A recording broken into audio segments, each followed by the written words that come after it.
anu abbaan madaba tokko qaba namni baadiyyaa kun madaba qaba madaba jechuun beeytaami Eh, bakka inni irra ciisu san ijoolleen hin ciiftu ijoolleen bakka birooti haadha bira ciciifti sii galee meedaa fi ijoollee tana hiraatatti kenniin irraa ciibsin ta'a har'a qaamuma kanaa to'anna na ja'a ja'a sii galee ايش wahiif deema beeyti sii galee oggii inni hiixatu tana ja'a beekaa اها isittiif gagarsiisuu fi beeyta. اي So oggii ijoolleen ciifte booda ijoolleen raftee make sure oggii godhate maal godha ulee inni ulee firratti hirkisee ciisa danqaraa ulee kana siya. شمالة Shimala janiin kara shawaa kana shimala janiin danqaraa ulee kana firratti akkuma naannootti maqaa qaba gara shawaatti shimala gara harargeetti maccaleen intaa gara keenyatti eboo fa'a waraan gacha ayye shimala kana firra kaayee ciisaa oggii ijoolleen ka duraa huurse suuta lallateeti isii tana dirachi shimala kana firraa fuudhee diraan. intuqa miskoo wanno jalatiitti tuqa miskoon itti godha Miskool jechuun time is up jechuun hoottu jechuudha amma yeroo eegaluuf yaanu.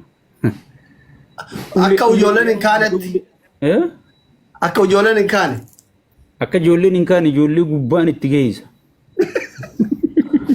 yoo tuqu kana mataa keessa dhaamoo hudduu keessa tuqa eessa tuqa Hudduu tokko isii yeroo hunda oggii waajjira ni beeyti hudduu as garagaltee rafti hudduu tana lamaan iddoo tokko akkatti.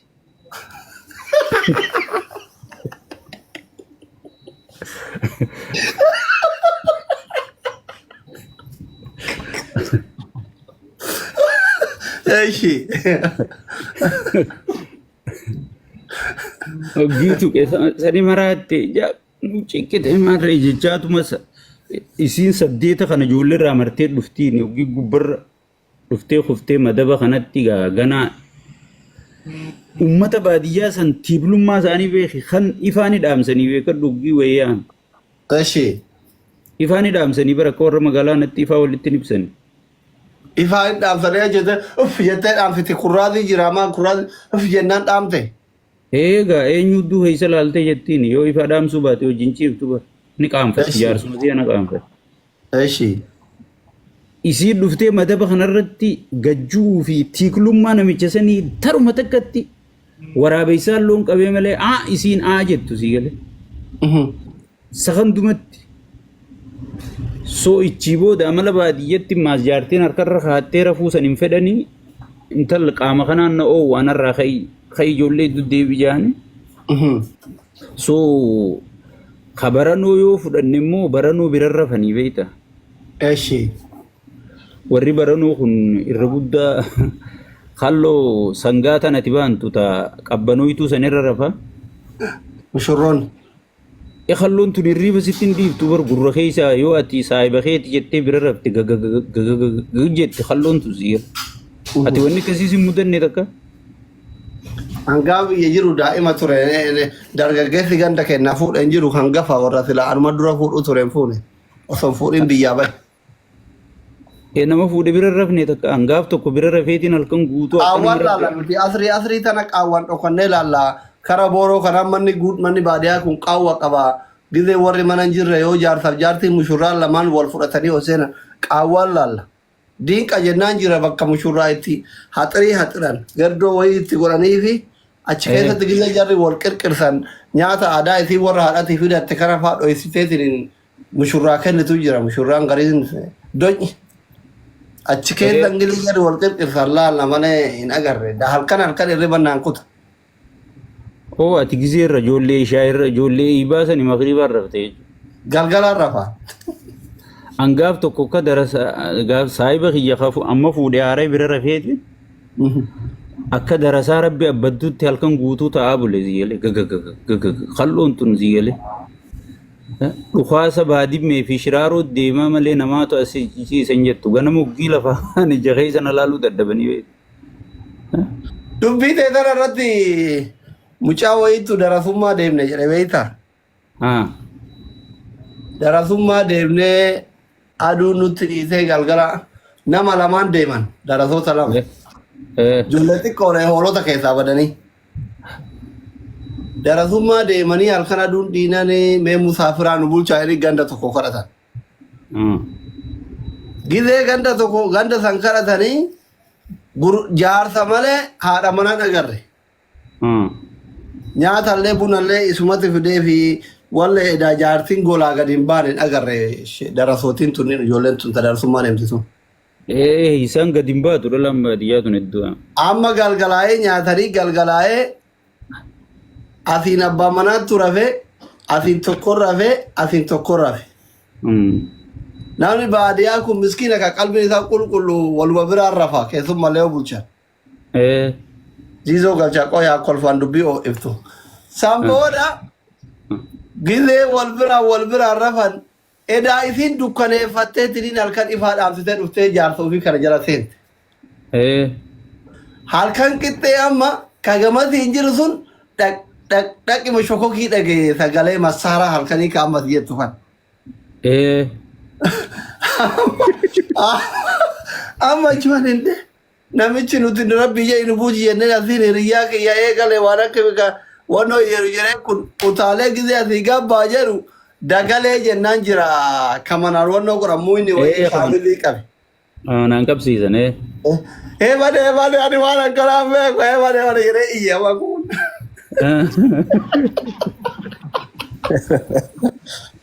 Namichi jaartii amartaa jira bara. Dubbiin teeti dubbii kanaatummaas tanuma dhugaa mudatee beekta. Baranuma jennu tana amma sadarkaa baranurra haasa'u jira. Adaadaa isiitu dhufee adaadaan tunis hedduu bareeddu jaarsirraa du'e ifiifuu tabiroo keessa jirti. Keessummaa dhuftee beekta. Hoggi keessummaa dhuftu adaadaan tun gartee miciyyoon xiqqoo qaanfattee har'a jaarsa kiyyaa wajjin rafu jettee adaadaa asaansitee rafte. Si dhaga'utti hin jirru dooktar. Ijoollee achi waa dubbatu jira haasa'itin achi dubbatu jira inni. Akkasiisa. Miitu godhatee haasa'u jira qoyaa deebi'u. Inni namatti haasa'u jira. Sorry namatti haasa'an jiru iccitii asii wayii jaartiin na waame itti oofa. Jaartiin na waame. Waarningi akkasitti itti kennite quba akkanatti goota. Akkasitti dhaadadhee dhufaara. Oo nama goota wallaahi. Amir kuma hin jirre yaa. Nasiiba qabda kan akkasitti ittiin dhaadetin asitti. Oofi amma shaqaaf dhiifama sorry. So jaartiin adaadaa asaansitee miciyyoon jaarsa asaansitee raftee gurbaan ni boodarra aanee dhufe baadiyyaa akkuma reefu jibbanne haa namni oggii walee galu ifaani dhaamsanii ifaa dhaamseetuma haa inni adaaduma jala lixee gurbaa. Obboleettii haadhaamoo? Adaadaa jechuun tun obboleettii abbaa jechuudha. Obboleettii abbaa. Adaadoo janiin. Eshi. Tana jala linnaan tun haraashiyuu itti sossoote namni kun bara walirra beekaa bara. Walirra muuxannoo qaba walirra muuxannoo hayyi itti toltu gurbaa. Dubartii turuuta ganaa heerumteef ta duraan heerumtee baate tokkoon itti bargitee si gammachiifte. Tireeningii qabdiini bakka biraatti haara inni tun bara ishinatti hin dubbatin annarraa usan jettee ija qabattii barta baadiyyaa tun ni qaanfatti.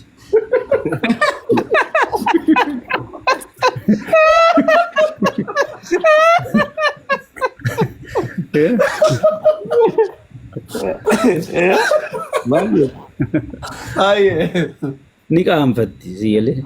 Eeshi. Adaadaan tun kaamucaan wanni isaa dardaraa jabaa kana waan akkanaa jabaa kanaa hungarree haa itti tollaan itti sossoote beekta. Eeshi. Hayi. Miciyyoon arrumatti kan naa barattee jee gurbaan dhumaatu if gallakkise. Hin beekne inni akka adaadaa hafarsaa jiru. Akka adaadaa hafarsaa jiru haga ammaan beekne. Ayi.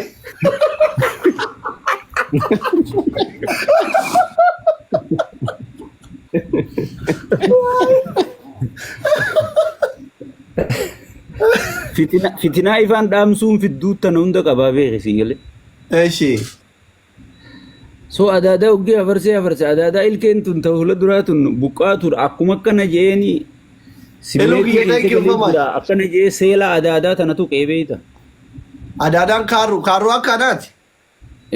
Hoggii tana tokko jaartiin isaa tanan qabdu hay. Sa adaadaa si jeen amma beeke. Eshi.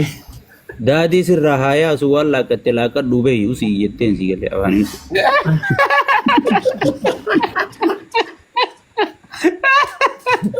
Inni qaata magaalaa walgees.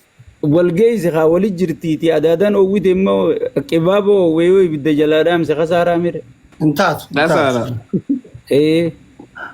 So jireenyi baadiyyaa kun akka nafaa keessaa irra guddaa jireenyi baadiyyaa akkuma reefu dubbanne uleedhaan akkasi kaasan signaalli isaanii irra guddaan ilmaan idduutti uleen dira hoottu jechuudha mallattoon sun hoggii uleen dira. Rakko. Ilu thank you namoonni kuma dhibbi saddeeti asir jirtan abarraa ilu sheekka aabin ziizoo fooloo gora abarraa fooloo gora ilu fooloo gora hundi keessan koppilinki gora sheerii gora sheekka aab baay'ee galatooma ulfaadha thank you so much garaagarummaan jaalala baadiyyaatii fi magaalaa yookiin jireenyi jaarsaaf jaartii baadiyyaatii fi magaalaa kaami kamtu qalbii qulqulluu irra wal gammachiisa jaartiin sun ta baadiyyaati moo ta magaalaati kitaabul jismi maal jedha waan kana irratti. Jaalaltii yoo jaalala dhugaa dubbanne beeki warri baadiyyaa kun osoo waliin dhunganne ilmaan meeqa walirraa horanii beekara. Maali wal dhungachuun haraama baadiyyaatti. Akkamma warri magaalaa kun akka waan afaan keessaa waa if guurutti eega walitti wanta jee qiyaamaa wal kaa'u kana isaan afaan walirraa wal qabataniituma. Eshi. Oofanii jaalaltii urjinaalli tamtu jira yoo naan jette jaalaltii urjinaalli baadiyyaa jirti. Warra walqabatutti irra wal jaalatamoo kan callisuma jedhee wal hafarsu. Lokki bar callisee wal hafarsuun kun jaalala bar warri magaalaa gubbaa tanaa walirraa fitu isaan jalaa walitti oofu jiran. Eshi.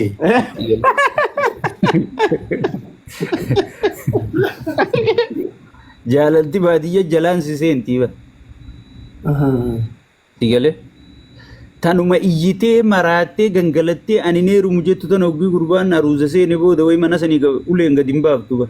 Tira dhugaa wanti sun maali baadiyyaatti dubartii yeroo heerumtu hin bootti farda kanarra gizee korsiisan akka reeffa baatanii korsiisanii gizee warra geesse achi geesse warra yaadattu maali garaagarummaan jiru. Jaalalti baadiyyaa jalaan seentire. Hanga jallisu waliin ga'u dhiibdee hoggii walii geessit. Barka magaalaa kun already heemara gubbaatana walirraa fixee namuma heemara lazza jedhanii warri magaalaa. Lazzaa baruzuma asii bareedduuti jedhanii hidhii tana wal dhuganii maal wal godhanii osuma wal dhungatanii asii walirraa fixanii bar jaalaltii jaalala gubbaatana ammaa qilleensaa fuudha siyyale. Ammaas xiqqoo jaalalti baadiyyaa faayidaa irratti hundooytu dachuma qotattu qabaannaan. Abbaa mana kootii jettee si beeyti malee akkammaa kanatti gartee akka magaalaa kanatti hedduu faayidaa tanaas hin beektu. Jaalaltii dhugaadhaa baadiyyaa jirti akka yaada kiyyatti. Isinii yaadanii kan natti hangaadha. Baadiyyaa wayyaa jechuun. Jaalala yoo barbaadde baadiyyaadha. Jaalalti dhugaa baadiyyaa. Hin sokkitu barre intalti abaluu ni sokkite naan jaan jettii barsiisa. Maaliif ifaa ibsannaree wal saalfataa warri baadiyyaa kun maa dukkanuma keessa wal ishuudhu. Hudduu na laaluun fedhu jetti sigalee hudduu garsiisuun feetu baadiyyaan. Sigalee. Ni saalfatti. Hudduu laaluun feetu ni saalfatti ni qaanfatti. Jaarsummaa hungarree hoggiin yoo marxoo fa'aa irraanfatee sadeen jaalalaa kana inni kana godhaa lafaa qaamee marxoo sana akka inni jechaatitti kenniti bare. Ija qabachaatti kenniti huccuu ofirraatti kenniti. Abbaa manaa ofii kan. Maqaan isaa eenyu yoo jeen ittiin himtu qiyaamaatti malee maqaan isaa kanaa eenyu yoo jeen akka lulu.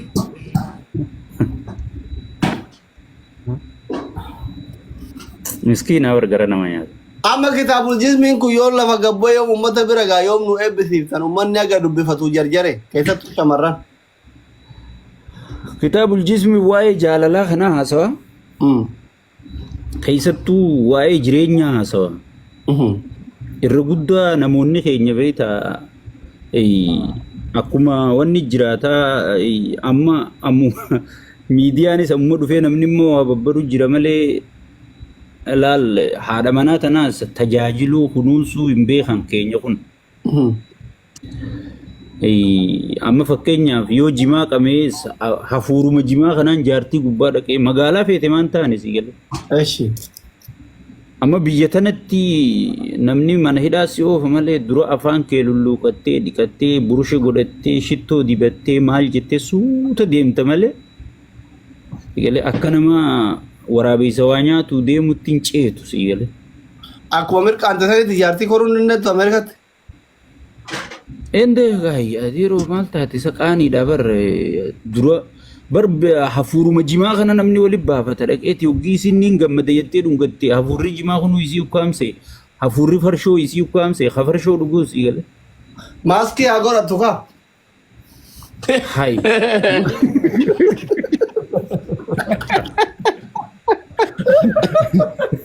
Ati wali jaarsi way karoona dha karoona rama iski godhate. Intau sun intau. Kaasis gun fudhata. Angana gide mirqaane sanitti mirga isii eegu jedhee aga kana shaawori seenee simmeetiin na keessa badu maaskii haa godhattu isin taane min shiggiraallo. So kanarraa yaaddaweeti jireenya kanarraa yaaddee kitaabul jismi sii galee. Eshi. Hiduma hidii tana barozoo waan dibanne kanuma qarfiita khattaasiin babbaqayte tan hunda dura qabdiisiinis inni dura qabaa. Sigale. Kitaabul jismi waan kana hundarraa yaaddee hawaasa kana barsiisuudhaaf numaatumma sadarkaa namni keenya irra guddaa waan